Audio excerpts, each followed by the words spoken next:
got it. Welcome to the Best Picture Podcast with myself, Brian Scalaro, and TJ Miller. Hello! Hello! This is the post 4th of July recording. It's July 5th, 2023, I think. And I'm excited. This is good. I wore this shirt yesterday in Manhattan in New York City, and they no one else was wearing any red, white, and blue at all. I saw some in the village. Did you? Okay, well, I was walking around sort of trolling to see if anybody else had some serious some patriotic pride, Some nationalism. Yeah, exactly. And I think unfortunately, I think people saw me. This is so frustrating. I think a lot of them were like, that's a Trump guy. What do you think about that? They shouldn't. I think on 4th of July, a lot of people don't think that, I would hope not. You know? Hold on, let me close this. Yeah, you get out of here. That's the episode, guys. Take care, and thanks a lot. Take care, be well, and know that you're loved by all Americans. Well, I'm going to take the... Sandwich? Is it a sandwich situation? No, it's just a really good cigarette. You got to enjoy that, too. I do have notes. 83. I do have notes on the last session that I want to address. Okay, I like that. First of all, I believe it's under calendar. Yeah, so here we go. First of all, I want to say that I was wrong. Frank Capra did direct Arsenic and Old Lace. Remember I said it felt like one of his movies? He did direct. Yeah. The guy was fantastic at directing plays for movies. Yeah, and kind of a Kubrick. I think we might have talked about this, but could do many different genres. Could do a lot of different genres. Yeah. And It's a Wonderful Life was not successful when it came out. But you look at it, that's probably his deepest movie, one of his deepest movies, and it's what a great, the guy is great. Frank Capra, I would have loved to have worked with him. That's the kind of movie I want to make, Yeah, I agree with you. I think, it's funny how things aren't successful when they first come out. And what we were talking about was how, because Kate and I watched a documentary on Katharine Hepburn. Right. It's called Call Me Kate. Have you seen that? It's on Netflix. Oh. It's fantastic. And she had 3 films that came out and all bombed in a row. And one of them was Bringing Up Baby. Wow. Which, ended up being a huge, my father's favorite movie. Really? When he was dying of ALS, he played that movie on repeat for days. And I love that. It was one of my father's favorite comedies. And she's a great character in that movie because she's very vulnerable, but yet steamrolls the fucking Cary Grant the whole time, manipulates him, and just the whole time she's in love with him. That's all. It's a fucking really good movie. And maybe part of it was they didn't like her playing that character because she was sort of a darling but strong-willed, and they had a certain feeling about Cary Grant back then, obviously. But it's interesting to sort of hear that again and hear that 3 movies, one of which is now considered one of the great comedies, one of the great films, was one of the things that led her to be called in all the headlines box office poison. Right. And she had to retreat to Connecticut and didn't really get it together and get it moving until she optioned the movie rights for the Philadelphia Story. And that, of course, was her big comeback. And that was a play. I think she was in the play. And at that point was a huge star, but it completely fallen out of favor with Hollywood. There's three stinks in a row. I also want to say that Vivian Leigh was, I believe, married to Laurence Olivier. She won the Oscar for Gone with the Wind, but that was her first Hollywood movie. So her first Hollywood movie, she wins the fucking Oscar, and then she wins the Oscar again for Streetcar Named Desire. Also, I realized Gone with the Wind, we didn't mention this, first color picture to win Oscar, the Best Picture Oscar. I knew. Yeah. And what an interesting then shift, because that meant that Technicolor was valued and not seen as a gimmick. Because in the beginning, it was just seen as a gimmick. Right. Because I studied black and white, an independent study on silent film comedy, and that led me to sort of learn a little bit about the transition from black and white to color. And of course, color, just like talking, was, and films with sound, talkies, those were just seen as gimmicks. Just like moving pictures in the beginning were just a Nickelodeon. Exactly. I was in the Fatty Arbuckle book.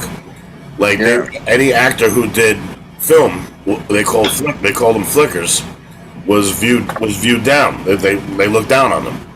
So then, like Chaplin did a big theater gig while he was famous, just to prove that he was still, like artistic. Interesting, huh? And I love that. And I want to say this because we didn't discuss this. First of all, I have another clip of How Green Was My Valley, and I did some research on that movie. And I was talking to my mother about it. That was my research, and she started to tear up as she was telling me that. And I'll show you this scene. First, I'll show you the scene because I think we glossed over that movie, but it's a really good scene. I'm gonna share. Yeah, please. I'm gonna share my screen once my fucking computer's done being a dick. Hi, I'm Brian's computer, and I'm a dick. I love, as you're doing that, I want to say I love that you said that your father, watched Bring Up Baby on repeat as he was dying. And I think that's one of the really powerful things about film. Yeah. Is it's there for you right when you need it. And that's what I love about having been in films. Is whenever I want to escape, I watch The Sting, which is my favorite film. Yeah. My father, films. Cheers you up. My father, he showed us the Marx Brothers growing up, right? So now I really love A Day at the Races. Now, it's so funny.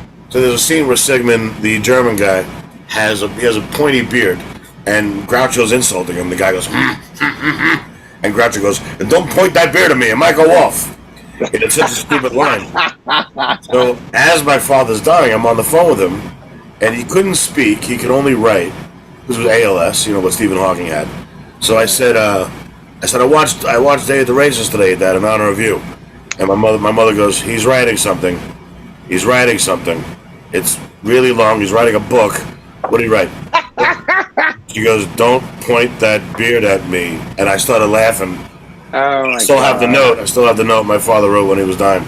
Because even as he was dying, he wanted to joke around about the Marx Brothers with me. That's how powerful movies can be.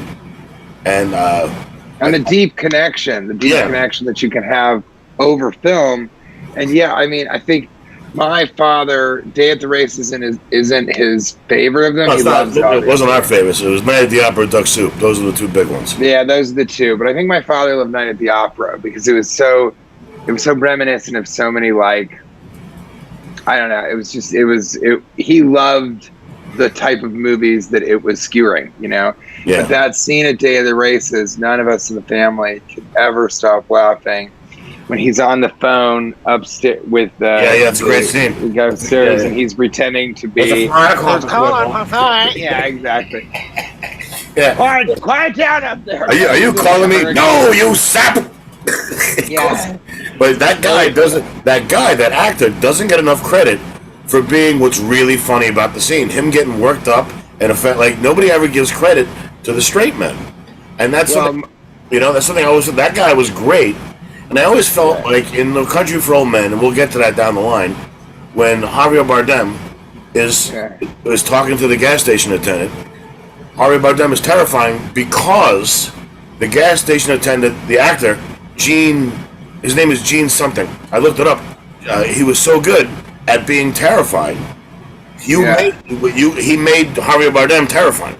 And Javier Bardem wins the Oscar, but that guy was great, and I wasn't the only one to notice. Tarantino threw him in The Hateful Eight. He threw him in The Hateful Eight. He just has him sitting there, and he gets shot in the chair. It was his favorite chair, Handsome Dave or something like that. So it's like that. So I wasn't the only one to recognize. Well, that guy is great because the first time I see the scene, I'm like, Javier Bardem's terrifying, but it's that guy that makes up for the just like it was that this guy in Day at the Races.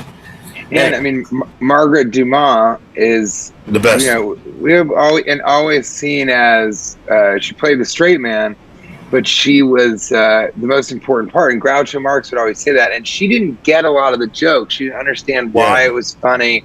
She just was a great actress, and says, "Okay, well, I'm going to do." But she's the most important part of those films. Yeah, as she's the centerpiece of all the gags. Yeah. As he was towards the end of his age, he would always include her. He goes, it was Chico, Harpo, me, and it was Margaret Dumont. He always made sure that Margaret Dumont was noted as one of the Marx Brothers because of how much she was with them in their stage days. You know what I mean? Yes. They would torture her. They would torture her on the road. They would just go in a room naked and just wait for her to show up. You know, they would just fucking torture her.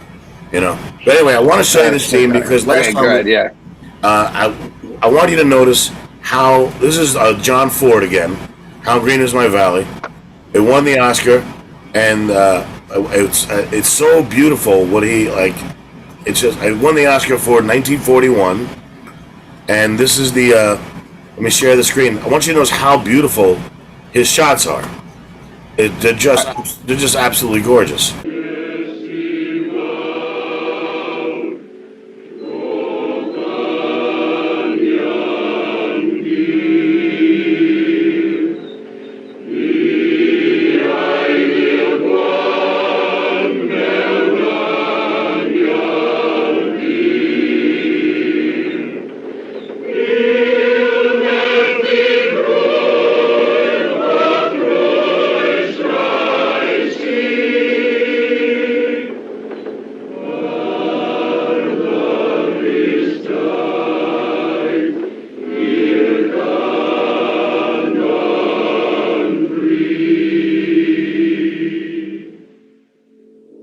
Men like my father cannot die. They are with me still, real in memory as they were in flesh, loving and beloved forever. How green was my valley then.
Now, I wanted to show you that. First of all, you notice where the horizons are with John Ford, just like you talked about at the end of The Fabelmans.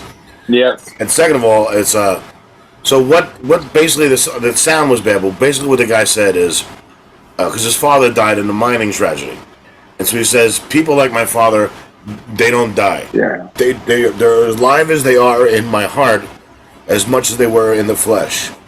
So he goes, and I think back to my life, and I think about how green was my valley, how great was my life, and how green was my valley then. You know, and I think that exactly what you're saying. And this is another thing. You know, it's like I know that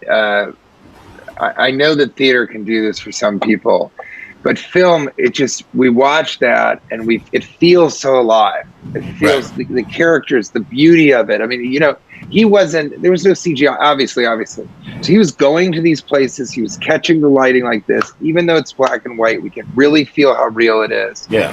And because of that, I could see you sort of start to talk about this scene and sort of immediately, I'm actually tearing up right now. And it quickly intersects with your life. Yeah. So it's the metaphor is so good that we all can kind of say, Jesus, this relates so much to my life. And so in that way, the fable, the story, the legend, everything, the film makes it so close to absolutely real that it's not very far of a jump from what we just saw to your own experience with your father. And I think that's another reason. It's like those movies that can do what just happened for you just now, those are the best pictures. Yeah. Right? I mean, of course it was the best picture of the year, but when we look at absolutely all the way through, and because they can do that, and I think this is why comedies never get their due, but because they can do that, those pictures are the ones that are the best of all the films that have ever been made. But I love that, because that's true. I mean, it's true for you right in this moment, obviously. Yeah, I lost my father recently. So as my mother was explaining what How Green Was My Valley meant to me, she was saying, because my mother keeps up pictures of everybody in our family who passed away, and the ending of the movie is him not mourning his dad, but remembering him and his dad walking, remembering him and his brothers, remembering him and his mother and his aunt or his sister. So it's like, that's what we do. When you see a picture of your dad or your mother and they're not around anymore, you go back in your memory and remember great times with them. And then you think, and then you never realize how happy you are until something bad happens. And then you go, oh, things were so great back then. And that's what was my valley meant. Now, to take us in a weird turn, this is the movie that beat Citizen Kane. So a lot of people feel that you can point at this as, say, Oscar sometimes gets it wrong. But I understand why this movie won.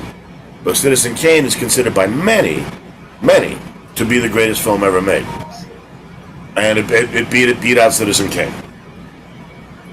And it reminds us, honestly, to remember, right, how contextually what these films meant that year and during that time period is more important than we can understand. Right. So now that you sort of show that, and I haven't seen the entire thing, but now we've been exposed to it enough that it's was clearly powerful. I'm sure it had implications within the mining class, let's call it, and America during that time. And John Ford was showing a very specific kind of America. And then Citizen Kane is about a very different level of America. Well, I think that was Wales. I think it took place in Wales or something. That How Green Was My Valley. So it's not America, but like life, people. Well, I'm saying Ford showed a certain type of America. Oh, in his films, right? And so I think that probably struck a chord in the America of that time.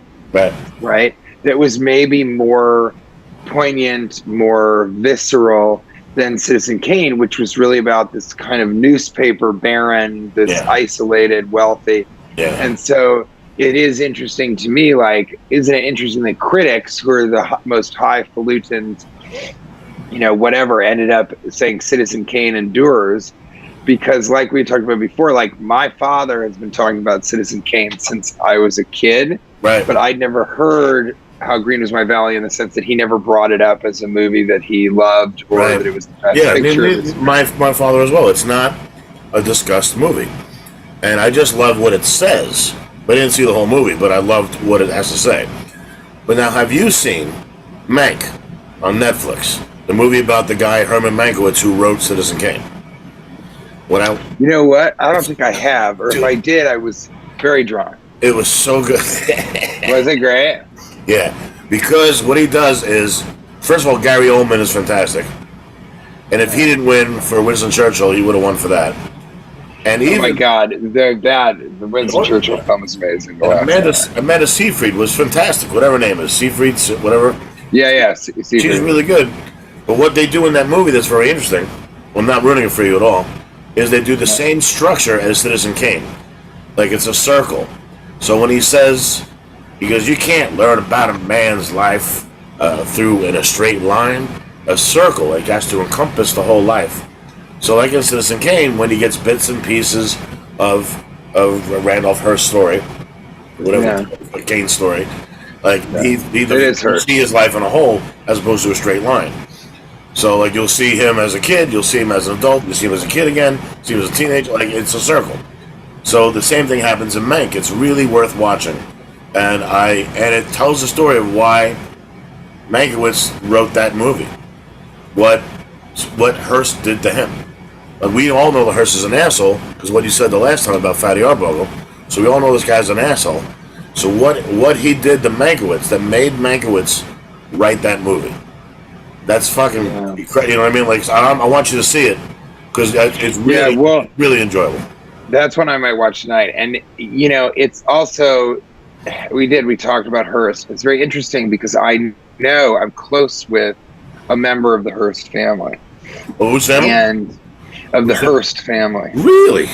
Yeah.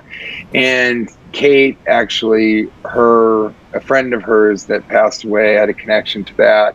Wow. And we always, I dated a member of the Newhouse family, and they're sort of the East Coast, Condé Nast, whatever. And so for a while, we really sided with the West Coast publications and that. But when you know the history of Hearst, he wasn't just an asshole. I mean, I think he was a pretty power-hungry, despotic, bad man. Yeah.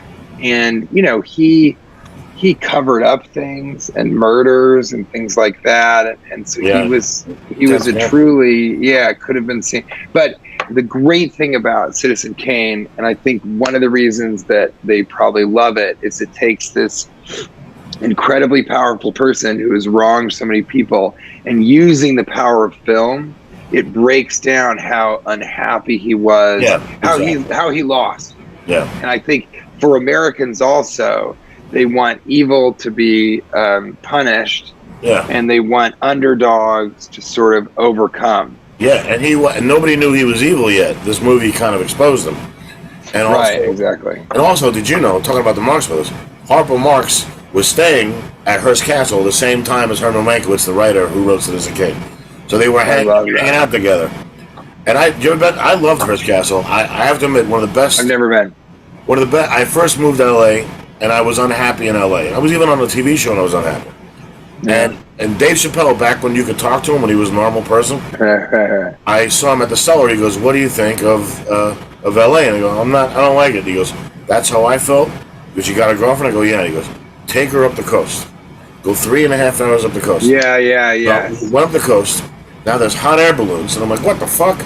There's rolling green hills up to blue crystal water. I look to my right. There's zebras. There's zebras on the side of the road. And I go, "Oh my God, that's the zoo from the Hearst Castle." Then I look to my left, and there's like elephant seals. I'm like, "This is the craziest, most magical place coming from Manhattan." So to see his castle, it was fantastic. But but I loved it. Anyway, so I guess we should move on. But I wish that I had done that, because I just hated Los Angeles so much, and I never wanted to go to the beach. I'm not really a beach person. That's why I prefer New York. We were like by the water for the fireworks and shit, and no part of me is like, oh, I wish there was sand here. But I wish I would have done that, because when we finally did drive up the PCH and we took my really fun classic car, that was just one of that's the best. Yeah, that is one of the greatest drives, and really truly Americana. Yeah. And it would have made me like it better, but I just, LA never happened for me. I took 3 years for me not to hate it. And they say this, 5 years for you to start to like it, and then 10 years for you to love it. I never made it to 10 years. I only had to stay there 8 years. But I think by the time I left, I really had this circle of or this map or grid of 10 or 20 places that were acceptable and fun for me. Yeah. And then the rest of everything about the city was terrible. And it's fun. It's fun when you're working there. Yeah, but that's what the city is. All right, let's move on. All right, so gotta pull this up. So next I love the hold music, the Scalaro original. It's the bridge music. Here we go. All right, so now I have to share the screen, and I'm going to share the screen. I'm clicking on this. It has been shared, and action.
from the jump, you saw in the clip that you can feel they're listening to the sound. Is this going to hit right above us and then we're dead? Right. And that sort of dramatic tension building.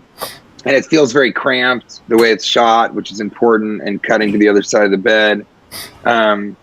But, again, these are these movies where you've got 3 or 4 things happening at once, and they're very measured. Yeah. The kids aren't crying right away. It's got. I love how the cat. There's a cat there. It takes off running. But yeah. And so, I think. Yeah. Go ahead. Mrs. Miniver is a 1942 American romantic war drama, directed by William Wyler, not Billy Wilder, William Wyler, starring Greer Garson, Walter Pidgeon. Inspired by the 1940 novel Mrs. Miniver, it shows the life of an unassuming British housewife in rural England, how she's affected by World War II. Now, this was the first movie about World War II to win Best Picture. So that's interesting. And plus, if this came out in 42, that means this was 43 when they announced the winner. The war was still fucking going on. Yeah, you're right. A movie about World War II during World War II. And you got to know that Steven Spielberg has seen this over 100 times. But I think that I'm going to watch the whole thing, but I think that it's very. There's a component of it that's pretty, from the scene, very claustrophobic, but you've got to figure that a movie like this still had to be what is going to be the end of this.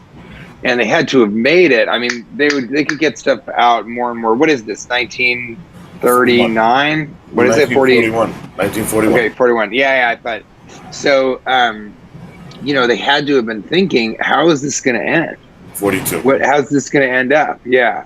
And so the claustrophobia, the uncertainty in that scene, right? Yeah. We're seeing them uncertain. Will they die? Are they going to be able to placate or mollify this fear for their children? You got some pussy that got the fuck out of there. Right. You're seeing pussy run faster than in fucking Reno, Nevada, when a couple of frat kids show up on the main drag, right? Yeah. Looking for drag, if you know what I'm saying. Dragon pussy. So, but you have kind of this feeling in this scene of what's going to happen. We're trapped. Yeah. Are we going to be able to? Are we going to live or die? Are we going to be able to get through this? Yeah. And I'm sure that's what the country was feeling. And you're right. In 1942, this was. Yeah, they were still right. We were still trying to figure out. Yeah. And we were trying to figure out what's gonna, how involved are we gonna have? How many of our American soldiers and citizens are gonna have to die to stop? Right. And so I think in some ways this film, and I haven't done any background on it, I think in some ways this film was a piece of propaganda in earnest, is what we call it. So I have a bachelor's in psychology with a concentration in persuasion theory and social influence. Yeah, I have one in pizza. I like that, but pizza can be so. I didn't mean to cut you off. Go ahead, stick with your point. Pizza can be very influential and very persuasive. I didn't mean to derail you. Go ahead. No, I love it, and a lot of times I go past pizza places, and it's really hard not to be influenced or persuaded to go in. I have recently, when I'm kind of like fasting, but I go into this. Yeah, I'm very derailable. Yeah, sorry, I didn't mean to. It's so sad. I'll go into a pizza place and kind of look at all the pizza and convince myself that this is not as good a pizza as I can find elsewhere. And then I'll walk about 15 blocks, see another place, duck it. It's pornographic. It's really sad. It's like a peep show. Yeah. It's like New York Times, Times Square, New York, 1970s. I do. Okay, good. So I study propaganda a lot, and there is propaganda that's meant to proliferate, just false information, misinformation, which we have a lot of right now in our society. Tons. There's also something called propaganda in earnest, which is when you have to present information in a way that will catch fire. So it's very social media. but also try and communicate something like it looks like this film is communicating.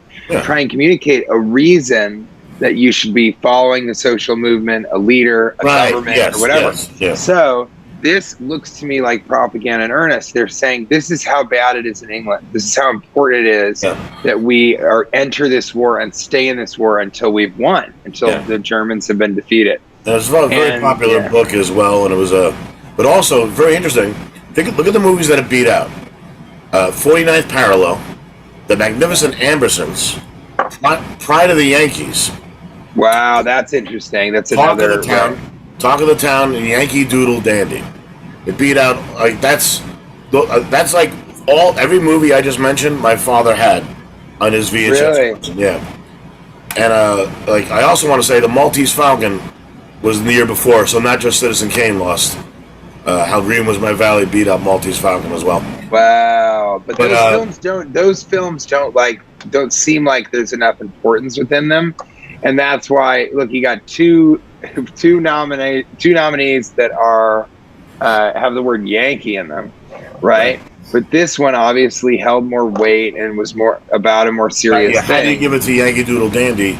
That's what's about. Who's on there? You know what I mean? I was just about to joke about that. That when you have Mrs. Miniver or something about World War II in England during World War II, how do you give it to another picture that has the word doodle in it? Yeah, exactly. I don't think if you put the word doodle in any film, I don't think you can win Best Picture. But it was on 5 times yesterday, 4th of July. Oh yeah, that's right. Yeah, well, you know what? My mother was watching films. I'm a Yankee Doodle Dandy. You know, he was an interesting guy, James Cagney. He killed people in movies, and he did like a song and dance picture. So it's interesting guy. And that was what he wanted to do. That was always the thing. He was one of the first movie stars that was pigeonholed, like Ethan Hawke, for instance, to something that he didn't necessarily love, but he was good at because he was a dancer. Yeah. Started off as a dancer, a musical theater guy, and sort of to think about how he had these incredible roles, but when he's pushing grapefruit into a woman's face, in his mind, he's going, you should see me do the foxtrot. Yeah, exactly. You just wouldn't believe it. You know what's very interesting about that? I was reading this book called Wild and Crazy Guys, and Steve Martin's After the Jerk, you know what his next picture was? Pennies from Heaven. They offered him Pennies from Heaven, and he said, if I do this movie, it'll be fun. But if I do this movie, it's going to kill, and it did, because it killed his comedy career for a while, because his other movies, as great as they were, Man with Two Brains, Dead Man Don't Wear Plaid, those The Lonely Guy, they were commercial successes like The Jerk was, because he did Pennies from Heaven. You know, and that's interesting to me, because it killed people. They went to see Pennies from Heaven, didn't hate because they expected a comedy, and it wasn't. It was a song and dance movie, so they got mad, so they didn't go see his other movies, his comedies that came out afterwards. Very interesting. But that didn't happen to James Cagney, you know, as far as I know. Well, it was the reverse. Yeah. In the sense that Yankee Doodle Dandy, also, Yankee Doodle Dandy is a really good movie. You know, I'm not sure Pennies for Heaven is like a classic, you know? Yeah. And I think that, it really is interesting because Steve Martin also kind of, we'll talk about him when we get to more contemporary stuff. Yeah. But yeah, I think this was still the era, it looks like, where the most important thing about a film was that it was visceral, visionary, socially important. You know, that was more important than what we later saw in, for instance, No Country for Old Men. Right. Or, Unforgiven's a bad example. But what we later saw as sort of what's a perfect movie? Right. Which director, which writer? Because that's what Best Picture is now. Yeah. You know, I mean, I think there's definitely some important feelings, and there's a mother-daughter and everything, everywhere, all at once. But that's more about, it's the newest movie, it's something no one else is doing, it was incredibly well made, it's directors that you wouldn't expect. So that's what the vibe is now currently. It's more about the movie and the execution than it is about how it affects social consciousness. Right. Otherwise, Get Out would have won or something, you know what I'm saying, that year. So now, this next movie, is the movie. I'm going to say this is probably a perfect movie. Forget Citizen Kane, yeah. I saw this when I was in high school. But it's also about World War. It had the effect on me that it was supposed to have a guy from high, you know what I mean? I was like, wow, even in high school I could recognize the fact this was a great movie. And, you know, so let's just watch Boink. And you don't know that this is a great movie until you're at a certain age. I really do believe that. I guess so, yeah. I heard it was good, and I was dating somebody, so I was like, let's watch this, and holy shit, was it great. Hello, Sam. Hello, Miss Elsa. I never expect to see you again. It's been a long time. Yes, ma'am. A lot of water under the bridge. Some of the old songs, Sam. Yes, ma'am.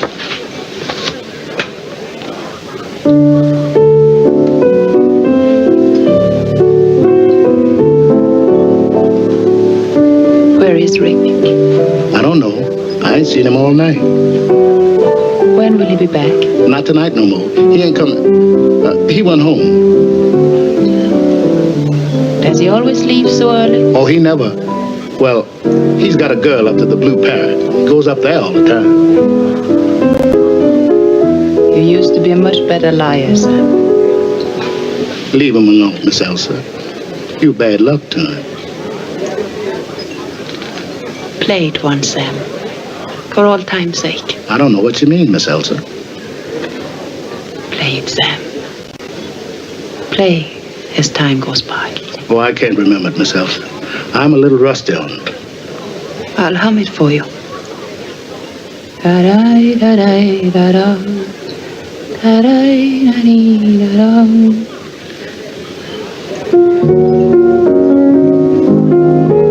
Sing it, Sam. You must remember this. A kiss is just a kiss. A sigh is just a sigh. The fundamental things apply as time goes by.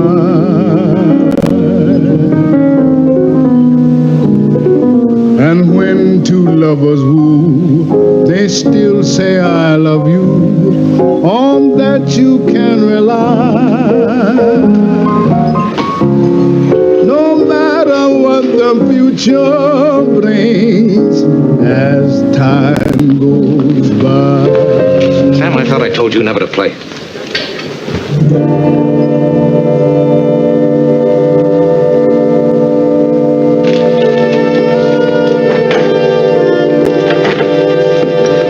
You were asking about Rick, and here he is. Mademoiselle, may I present... I will, sir. Hello, Rick. Oh, you've already met Rick, Mademoiselle. I mean, immediately I started crying. It's so interesting. With the, and it's the lighting, it's the dialogue being used in a way that was... They're saying such different things to each other. Yeah. And they use different words to say things that we're hearing the dialogue that they would be saying if they were explicitly saying, look, you can't fucking see him again. You know, you're going to kill him. Yeah. What's going to happen. Yeah. And her saying, Jesus, you know, it's the only thing I want in my life. I've made such terrible mistakes. Please give me another chance just to remember what it was like. Yeah. To remember how green was my, you know what I'm saying? The minute that at first she's like, it'll be fun to hear. And then the haunting look on her face. Yeah. She doesn't get enough credit for. The minute she hears a song, she gets lost in memories. And that's exactly when I used to play Vegas from LA, I would drive that 4 hours. And many songs come on the radio. And I've had probably 10, like 12, fucking 15 girlfriends, like actual serious ones. So as I'm driving, like I'm going through the Rolodex of girlfriends after each song. I'm like, oh, that song was Lisa, that song was Kelly. So as I'm driving, and I'm just staring at the road, going back in how sweet it was, how wonderful it was, and how bad it got or whatever. And you can see that on her face. And I love how he's like, oh, he went home. He's got a girl. You know, everything he can to help him. I don't think one friend would do that, by the way. That's so funny. I also like that you would love to torture yourself. I really it just came up. I don't know. Just sure, all 15 songs. You just got to mix. No, I don't do it purposely. It just comes on. I was like, you giant, you got a mixtape with somebody like, next up, it's Kelly. And boy. Yeah, it was like, really bad. I'll change it, But, that was a long time. I'm like, oh, that's where we had lunch. Oh, that's where we had an argument. That's where we had an argument. Exactly. Yeah. But it's, I love that. You're right. I love that. You're absolutely right that he's trying to help out Bogart. Yeah. He's also trying to help her out. Yeah. And he's doing everything, right? I don't remember the song. You get away from him all the way. He's got somebody else. He's moved on. He's saying everything he can. But I've noticed none of my good friends would do that. You know what I mean? I know, right? No. They go, oh yeah, he's in the back room, and look, all he's been talking about is you. That's it. He can't stop. They'd probably hit on him. They'd be like, oh, forget that guy. Well, I'll play it. I'll play it if you sit on my lap. Come on over. So I think that that's even just that scene tells you a little of why.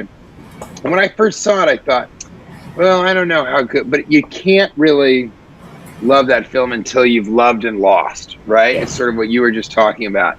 And you can't really love that film until you've made real self-sacrifice in the name of love. I definitely liked it, and then the girl I was seeing when I first saw it, so we liked the movie.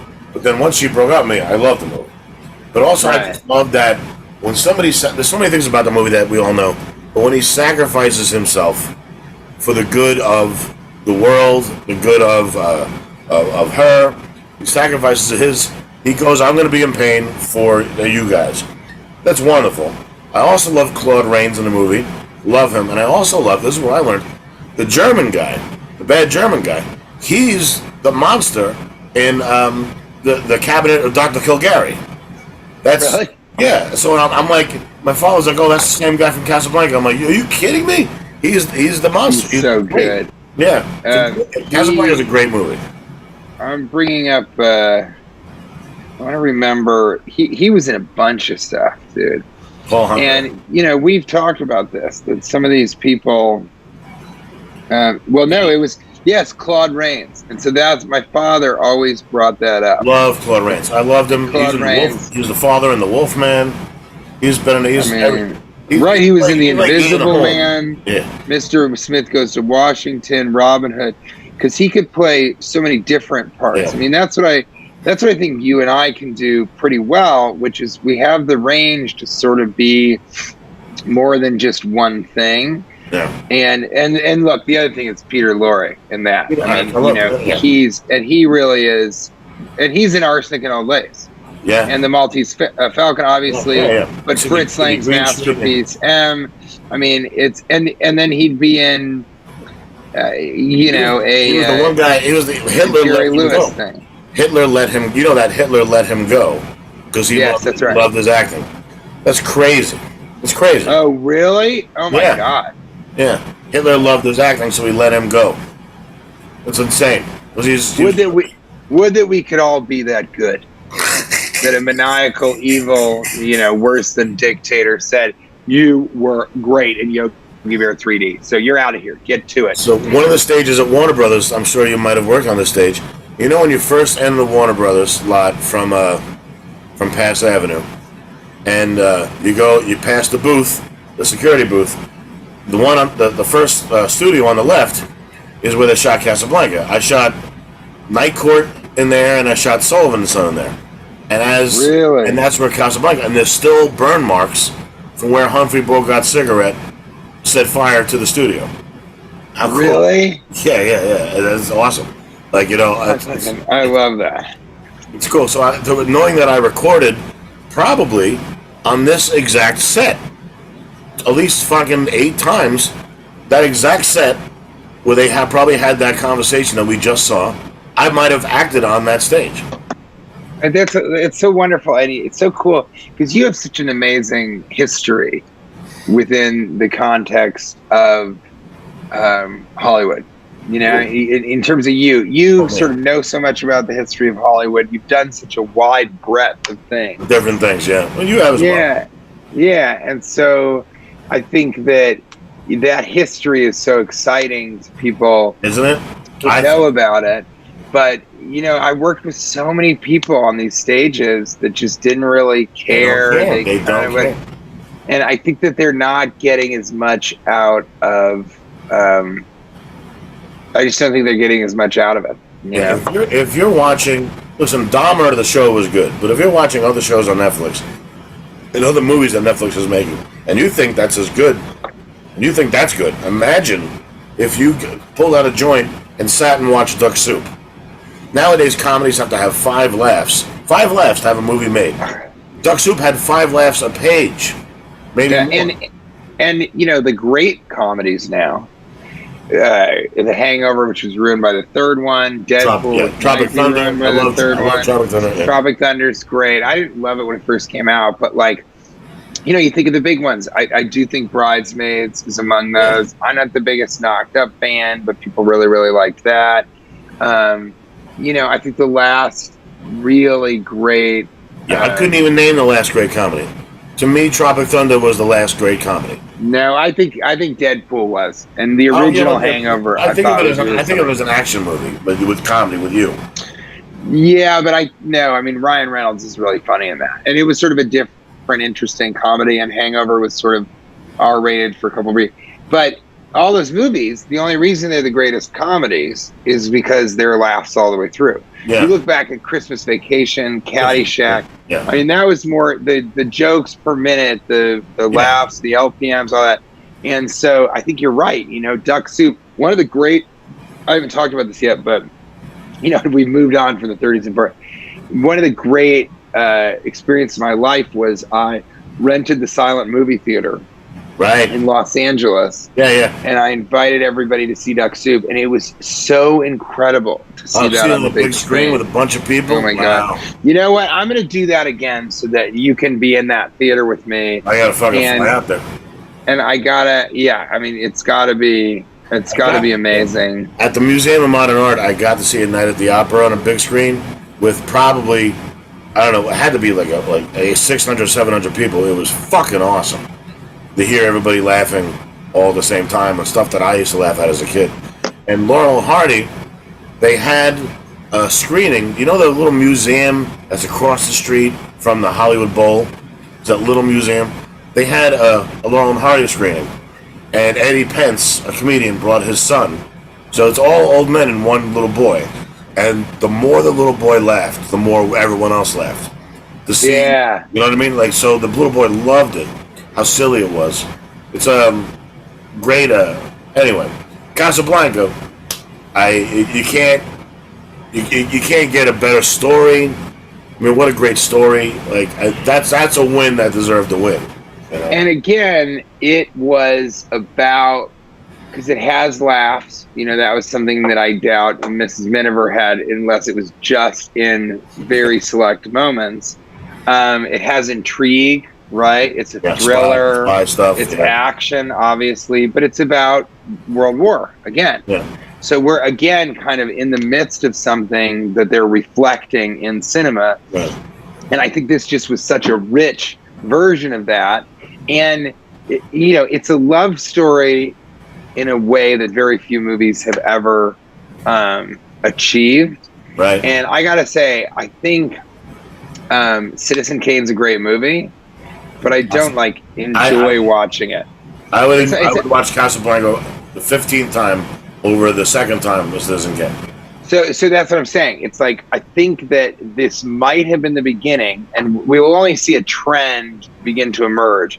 But this might have been the beginning of them saying, well, a movie can also be incredibly fun to watch. Yeah. It can be powerful. Well, Frank Capra was winning, so he was doing comedies.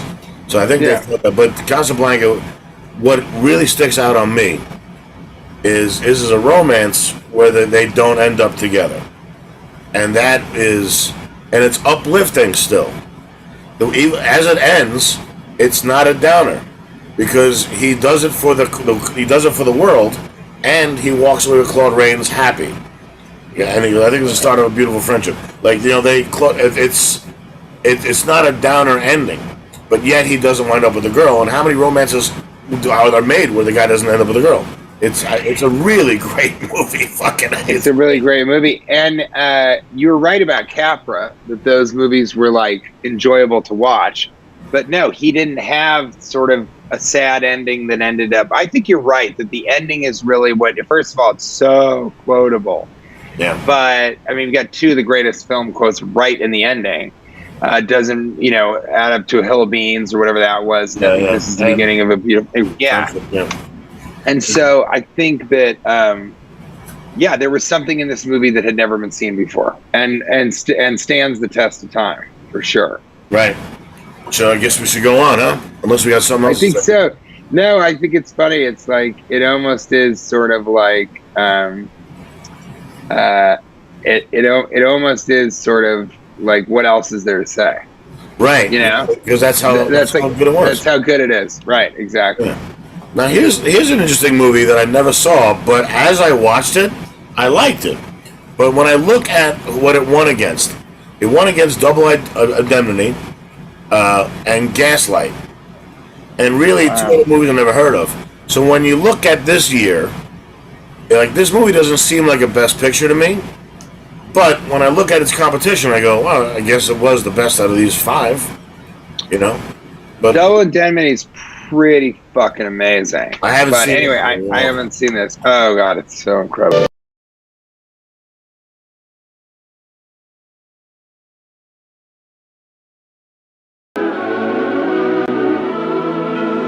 Why don't you keep it until I'm made good? Maybe that'll make you feel better. Hot turkey. Let's do a baseball game, Jimmy. Yeah. Or hot dogs. Okay, sure. But keep at it, will you? Good luck, Miss Temple.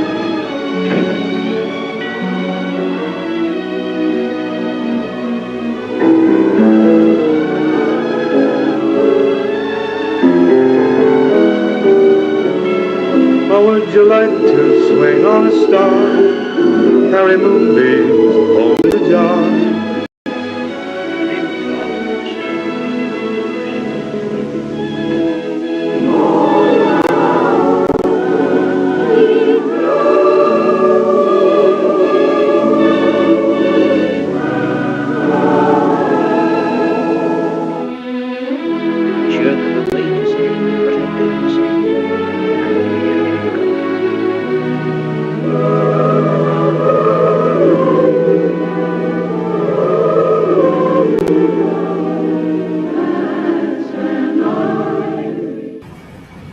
Interesting. Right. I mean, and it's Bing Crosby. I had to look it up, but it's you've got somebody who can do comedy, as we just saw.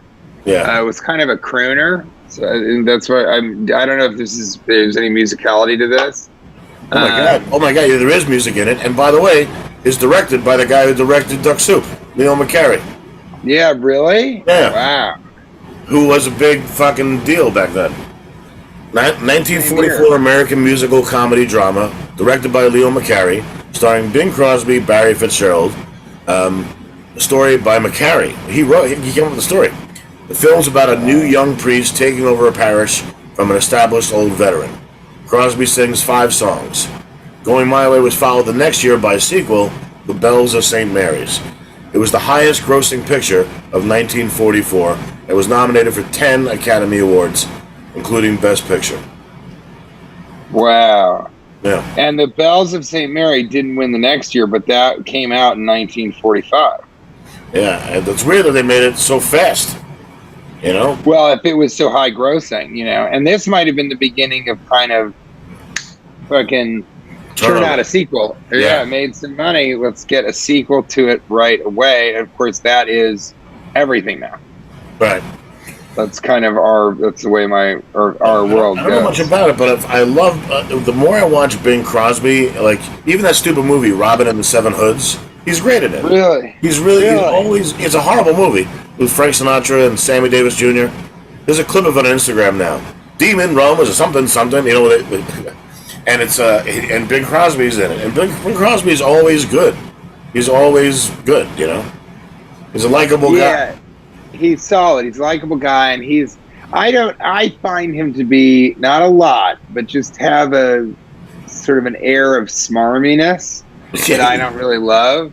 Okay. Because I'd rather you be sarcastic than sort of the jokes are very much like this. You even throw like an atheist. Yeah. So not my absolute favorite, but that's what I'd like to see. I don't love musicals on the screen. Where do you land with that? Well, I never. One I love is Blues Brothers.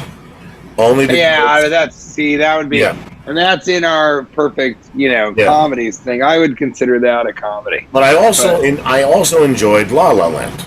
I enjoyed what they did with. I did like La La Land. Yeah, but I don't like Chicago or most of Baz Luhrmann stuff. I liked Elvis, but that was because, like Blues Brothers, that felt like a biopic. Obviously, Blues Brothers being fictional. That felt like a biopic where there's music because it was about a musician. Right. Whereas Chicago and Moulin Rouge and a lot of these even 30s and 40s music, it was just kind of a musical, but they filmed it. Yeah. And Music Man, I don't know, maybe because I like musicals, theatrical musicals. Yeah. And I kind of think, well, the spectacle to me is gone because they can do anything on the screen now. Maybe that's part of it. But the spectacle of musicals really only works for me when it's live. Well, I do agree with that. I would say 90% of the musicals that come out, I don't love. I pretty much named the ones that I loved on the screen. But like, I didn't like the movie Jesus Christ Superstar, and that's my favorite musical. I want to play Pontius Pilate. That's what I want to do. I don't like the people. Really? I don't like who they hire to play Pontius Pilate. I love the guy, the original Pontius Pilate, and he's on the original album, and he's on the other album. He was also in the Broadway release. So he has a small part at the beginning of The Shining. He's interviewing Jack Nicholson. And that guy, I love that guy. He was my favorite. That's the guy? Pilate. Okay, there you go. But it doesn't matter. So going my way, there's not much to say about it.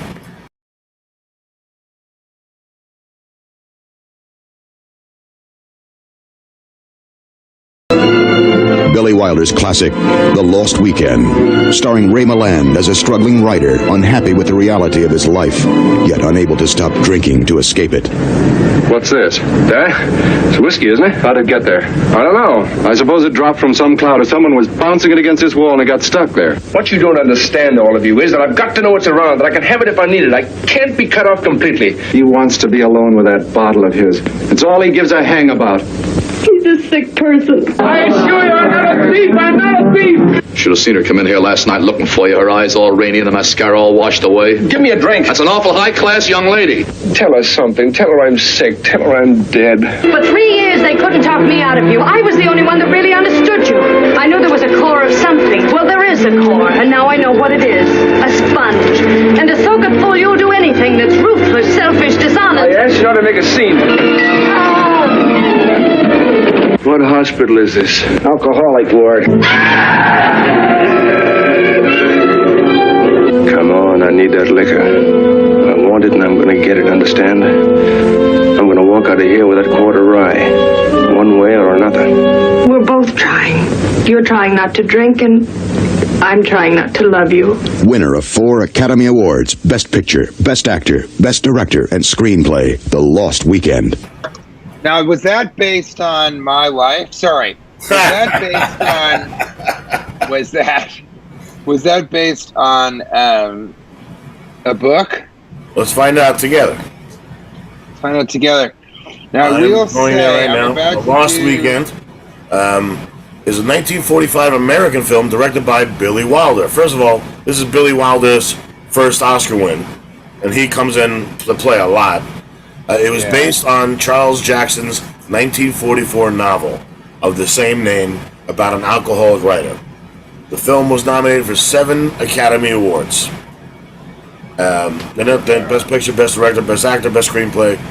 It also shared the Grand Prix at the Cannes Film Festival, making only one of 3 films, the other 2 being Marty and Parasite, to win both the Academy Award for Best Picture and the highest award at Cannes. Well, I always heard about this movie based like that. I did also. That it starts off The only other scene I can find on YouTube is a jovial scene where he's explaining to the bartender why he loves alcohol so much. He goes, I love it because in real life I'm just a guy, but with a little bit of alcohol, I'm clear. I'm Shakespeare. I can go out and that's not Third Avenue. That's the Roman Colosseum. That's like he's just talking about how big he feels when he drinks, and how he feels like all these famous people, and he can do anything. But then it gets fucking dark. Then he gets dark. That scene in the hospital, the guy's yelling in the dark. That's kind of terrifying. Yeah. So of course, and he's going through delirium tremens. So I know a little bit about Alcoholics Anonymous. My great uncle was one, and I've studied the big book, and I know a lot of alcoholics in AA. And this is just a theory, but now that I looked it up, so Alcoholics Anonymous, sort of the first, the sobriety date of Bob Smith was June 10th, 1935. So my guess is, that and I have all this in front of me because this is so interesting. Okay. So my guess is that this was at a point when alcoholism was really, really in the public consciousness, right? Because this would have been 10 years after, and that was 10 years after the idea, the first alcoholic in terms of AA sort of started the program. Okay.